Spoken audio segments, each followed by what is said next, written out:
زمونږ د پښتنو په کچن کې 3 قسمه زهر خو خامخا پراته کوم چې زمونږ د صحت لپاره انتهایی ډیر زیات خطرناک دي او مونږ یې بې دریغه استعمال کوو.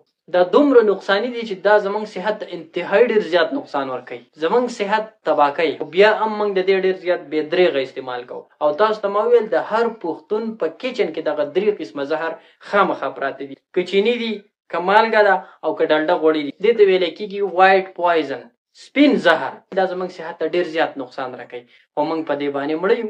مونږ په چینو باندې مین یو چې چینی په یو خوراک کې نه، هغه خوراک زمونږ طبیعت بیا نه مین. مونږ بې دریغه استعمال د چینی کوو.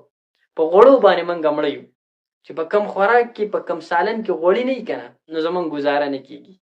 یا مالګه شوله، د مالګې هم مونږ ډیر بې دریغه استعمال کوو، حالانکه تاسو ته ما ویل چې دا زمونږ د صحت لپاره انتهایی ډیر زیات نقصانی دي. دا مونږ ته شوګر، بلډ پریشر، د زړه بیماریانې، کولیسټرول لیول سیوا کوي، بلډ پریشر سیوا کوي، کم ته چې مونږ هایپرټنشن وایي، د ګردو مسلې، کینسر او اوبیسټي، موټاپا، وجود د حد نه سیوا غټېدل.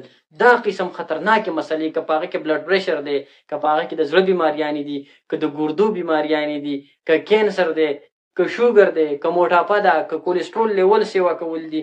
دا قسم مسلې د دې وایټ پوایزن، د دې شوګر، د دې سالټ او د دې ګي سره تړلې مسلې دي. که تاسو غواړئ چې موږ د صحتمند یو، موږ خوشاله، صحتمند او پرسکون ژوند تیر کو، نو تاسو د دې خپل ژوند نه دا 3 قسمه خوراک چې دا ماینس کوي، دا انتهایی ډیر زیات کم کوي. د دې شوق، د دې مینه مه کوئ. که هغه شوګر دی، چینی، که مالګه ده او که ډالډه غوړي دي، دا د خپل ژوند نه ماینس کوي، دا انتهایی ډیر زیات کم کوي. نو تاسو به خوشاله اوسئ، تاسو به صحتمند اوسئ، تاسو ته خطرناکې بیماری نه، تاسو ته ما ویل که کینسر دی، که بلډ پریشر دی، که شوګر دی، که موټاپا ده، که د کولیسټرول لیول سیوا کېدل دي، که د زړه بیماریانې دي او که د ګردو مسلې دي، دا قسم مسلې به بیا تاسو ته نه راځي. مهرباني وکړئ دا قسم خوراکونه کم کړئ.